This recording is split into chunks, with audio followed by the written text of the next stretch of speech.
बेकसूरों को जेल में डाला जाएगा और दंगाई प्रवचन देंगे। जवाब तो मांगा जाएगा। जब इकोनॉमी धराशायी हो, कूटनीति में भारत पूरी तरह से घिर गया हो, मगर मुख्य धारा की मीडिया में पूरी तरह से सन्नाटा हो, तो जवाब तो मांगा जाएगा ना।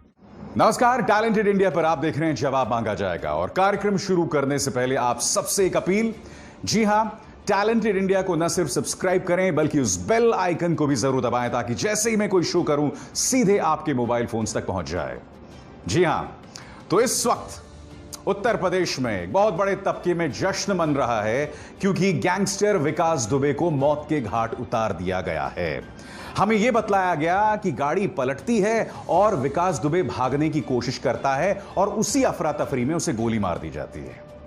आज मैं आपके सामने कुछ तथ्य रखना चाहूंगा और मैं चाहूंगा कि उत्तर प्रदेश पुलिस, योगी प्रशासन इन सवालों का जवाब दे। मगर कुछ लोग जो इसे इंसाफ बता रहे हैं ना, मैं उनका जवाब देना चाहूंगा। यह इंसाफ नहीं है, यह उत्तर प्रदेश पुलिस का प्रतिशोध भी नहीं है जो उन्होंने अपने उन 8 पुलिस कर्मियों की मौत के बदले में लिया। नहीं, यह सिर्फ मुद्दे को भटकाना है, यह सिर्फ एक कवर अप है, यानी कि पर्दादारी। और क्यों मैं आपको बता रहा हूं पर्दादारी? इसलिए है क्योंकि विकास दुबे क्यों बना? विकास दुबे इतना ताकतवर क्यों बना कि उसने हमारे 8 पुलिस कर्मियों को मौत के घाट उतार दिया? वो इसलिए हुआ क्योंकि उसे संरक्षण मिल रहा था नौकरशाहों का, उसे संरक्षण मिल रहा था पुलिस वालों का, क्योंकि उनके खजांची अनंत देव तिवारी जैसे इन्फ्लुएंशियल पुलिस ऑफिसर्स के साथ आसानी से फोटो खिंचवाते थे, क्योंकि उनके खजांची जय वाजपेयी इन्फ्लुएंशियल नौकरशाहों के साथ सेल्फी खिंचवाते थे। और यह विकास दुबे, जो कि यह दावा करता था कि उसके भारतीय जनता पार्टी के 2 विधायकों के साथ रिश्ते हैं, उनके लिए वोट हासिल करने का यह काम करता था। आज विकास दुबे को जो एनकाउंटर में मार दिया गया है, उस बहुत बड़े राज पर पर्दादारी हो गई है। अब वो राज सामने नहीं उभर कर आ पाएगा कि दरअसल विकास दुबे के लिंक्स किन पॉलिटिशियंस के साथ थे। और मैं एक और सवाल करता हूं, कल भारतीय जनता पार्टी नेता तमाम न्यूज चैनल्स पर चीख चीख कर कह रहे थे कि विकास दुबे के समाजवादी पार्टी के साथ लिंक्स हैं, विकास दुबे के बहुजन समाज पार्टी के साथ लिंक्स हैं। तो बहुत जरूरी था कि शख्स को जिंदा रखा जाता कि उसके बसपा के साथ क्या लिंक्स हैं या समाजवादी पार्टी के साथ क्या लिंक्स हैं, वो सामने आते। तो फिर इस कदर वो क्यों मारा गया? किस बात का डर है भारतीय जनता पार्टी सरकार को?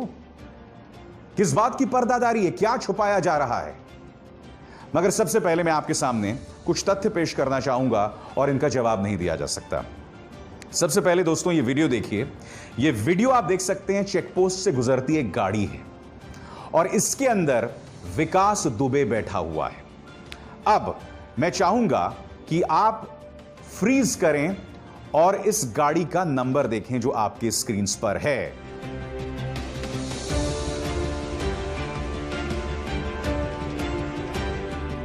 इस गाड़ी का नंबर है UP324485।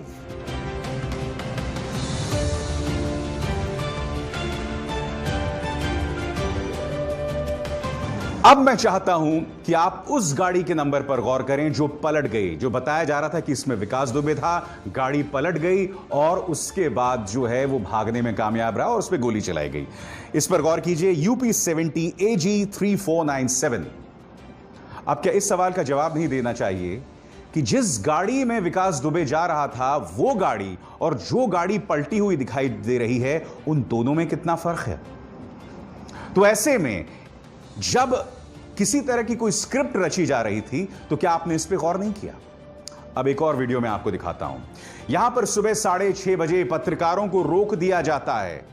न सिर्फ रोक दिया जाता है बल्कि उन्हें आगे नहीं बढ़ने दिया जाता। आप देख सकते हैं यहां बैरिकेड्स लगा दिए गए हैं, पत्रकारों को आगे नहीं दिया जा रहा है। क्या जानते हैं? इस वक्त समय है 6:30 बजे, 6:30 पर, और 7 बजे एनकाउंटर कर दिया जाता है विकास दुबे का।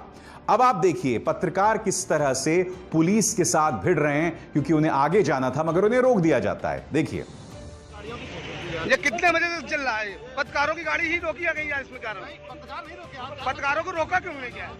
नहीं, आप लोगों ने रोका इसलिए है कहीं ना कहीं तो आप जानबूझ कर क्यों रोका गया है? क्यों प्राइवेट, अभी तक प्राइवेट गाड़ियां नहीं चेक हो रही थी? पहले से यहाँ बैरियर लगा हुआ है, यहाँ पे परमानेंट रायपुर बैरियर परमानेंट चल रहा है। इसके पहले नहीं था, हम लोग कई चक्कर अभी आज यहाँ निकल चुके हैं।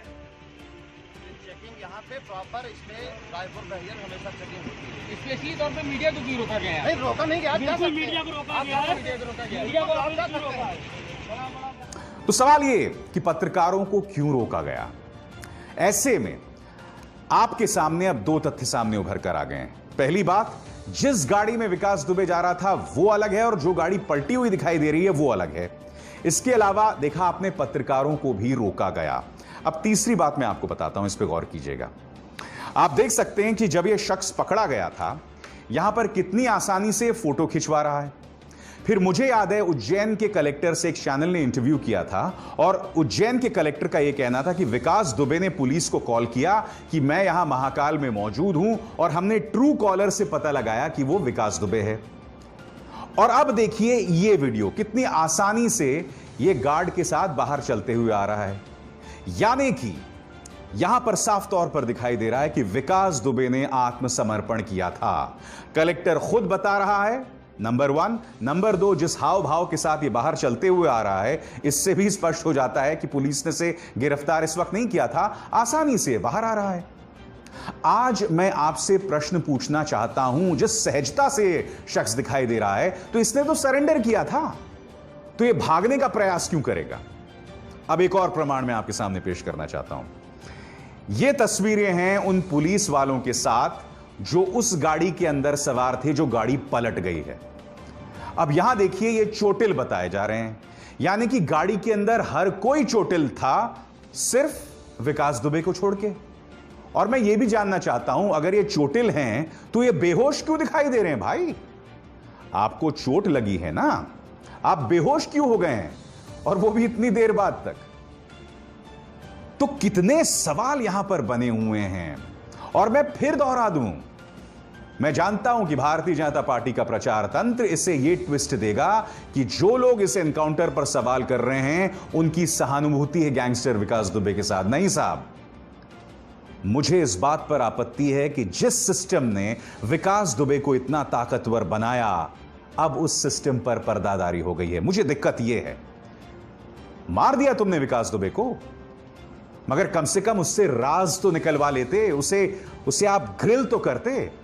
यह स्वर्णिम मौका था मुख्यमंत्री योगी आदित्यनाथ का, जिनकी फिलॉसफी है ठोक दो की, कि आप अपने सिस्टम के अंदर जो दीमक हैं उसे साफ करें, उससे हटाएं। अगर आपकी पॉलिटिकल पार्टी में कुछ ऐसे विधायक हैं जिनके ताल्लुकात थे विकास दुबे के साथ, आप उसे एक्सपोज करते योगी आदित्यनाथ। आप एक सक्षम मुख्यमंत्री हैं, यह आपके पास स्वर्णिम मौका था, आपने इसे कैसे गंवा दिया? हम आपको बता दें कि इस मुद्दे को लेकर जबरदस्त राजनीतिक बवाल भी हो गया है। मैं आपको बताना चाहता हूं कि इसमें पूर्व मुख्यमंत्री अखिलेश यादव ने क्या कहा है। दरअसल यह कार पलटी नहीं है, राज खुलने से सरकार पलटने से बच गई। प्रियंका गांधी वाड्रा, जो कि खासी सक्रिय हो गई उत्तर प्रदेश में, अपराधी का अंत हो गया, अपराध और उसको संरक्षण देने वालों का क्या? अहम सवाल दोनों नेता विपक्ष यहां पर उठा रहे हैं, जिसका जवाब योगी सरकार को दिया जाना चाहिए। और जैसे मैंने कहा ना, कल लगातार बीजेपी के नेता चिल्ला रहे थे कि विकास दुबे के समाजवादी पार्टी के साथ लिंक्स हैं, तो आज मैं वही तो सवाल पूछ रहा हूं कि अगर समाजवादी पार्टी के साथ लिंक्स थे तो आपको इस इंसान को जिंदा लखनऊ तक पहुंचाना था या कानपुर तक पहुंचाना था? तो मर कैसे गया ये? क्या कहना है समाजवादी पार्टी के नेता का, ये सुनते हैं। कहता हूं कि निश्चित तौर पर इसके समाजवादी पार्टी से लिंक रहे हैं। अगर ब्रजेश पाठक समाजवादी पार्टी में, सुभाष यदुवंशी अगर समाजवादी पार्टी में है तो निश्चित तौर पर लिंक रहे हैं। और जो भारतीय जनता पार्टी के आज के जो प्रदेश अध्यक्ष हैं, अगर वो समाजवादी पार्टी में है तो निश्चित तौर पर दुबे के संबंध समाजवादी पार्टी से रहे हैं। आज जनता ये सवाल पूछ रही है कि क्या आखिर कैसे जो अपराधी कल तक खुद को अपने आप उसने सरेंडर किया, वो कैसे अचानक से भागने की कोशिश करने लगा? कैसे वो पुलिस जो उसको वहां उज्जैन से यहां तक लाई और कानपुर से सिर्फ कोर्ट नहीं पहुंचा पाई? आखिर वो कौन लोग हैं जिनको बचाने की कोशिश उत्तर प्रदेश की पुलिस कर रही है? क्या वो सरकार के लोग हैं, क्या वो पुलिस के लोग हैं, या वो कौन बड़े लोग हैं जो इस मामले के पीछे हैं? निश्चित तौर पर जवाब तो देना ही होगा। यह तस्वीर भी वायरल हो रही है जहां पर विकास दुबे के बेटे को इस तरह से उत्तर प्रदेश पुलिस बेइज्जत कर रही है। आज मैं एक सवाल पूछना चाहता हूं, क्या कानून में इस तरह का कोई प्रावधान है कि बाप के अपराधों की सजा बच्चे को दी जाए? कानून के अंदर मैं जानता हूं कि हमारे बड़े बुजुर्ग ये बात कह गए हैं कि मां बाप के अपराधों की सजा, उनकी गलतियों की सजा बच्चे भुगतते हैं, मगर ये हमारे संस्कार की एक सोच है। मगर कानून क्या इस तरह से काम करता है जिसमें आप विकास दुबे के बेटे को इस तरह से बेइज्जत करें? बताइए। और बहुत ही सुविधावादी तरीके से जितने भी लोग इस शख्स के करीब थे सबको मौत के घाट उतार दिया गया है। बउआ इटावा में से मौत के घाट उतार दिया। प्रभात मिश्रा, इस शख्स को फरीदाबाद में गिरफ्तार किया गया और बाद में इसे मौत के घाट उतार दिया गया, और दोनों ही मौतें बहुत दिलचस्प थी। बउआ पांडे के बारे में यह कहा गया कि स्कॉर्पियो में सवार था और उसने एक दूसरी गाड़ी की चोरी की, और जब वो भाग रहा था गाड़ी पेड़ से टकरा गई और उसकी मौत हो गई। और इस तरह से प्रभात मिश्रा के बारे में कहा कि जो कार है वो पंक्चर हो गई थी और बाद में वो पिस्तौल लेके भागने लगा। आज मैं दो सवाल पूछना चाहता हूं, चाहे प्रभात मिश्रा की मौत हो या विकास दुबे की मौत। मैं जानता हूं कि एक अदालती फैसला था जिसने कहा था कि भाई अपराधियों को हमेशा आप हथकड़ियां ना लगाएं, मगर यह खूंखार अपराधी था। जब गाड़ी पलट गई थी, अगर मैं मान लूं उत्तर प्रदेश के पुलिस के इस थ्योरी को, अगर गाड़ी पलट गई थी तो क्या आपने इसे हथकड़ियां नहीं लगाई थी? नंबर एक। नंबर दो, जो आपका रिवॉल्वर है या आपकी जो राइफल है, क्या वो बंधी नहीं हुई थी गाड़ी के साथ? लिहाजा मैं आपके सामने कुछ सवाल रखना चाहूंगा जिसके जवाब मैं उम्मीद करता हूं योगी प्रशासन देगा। सवाल नंबर एक, क्या विकास दुबे के फोन में छिपे राज सामने आएंगे?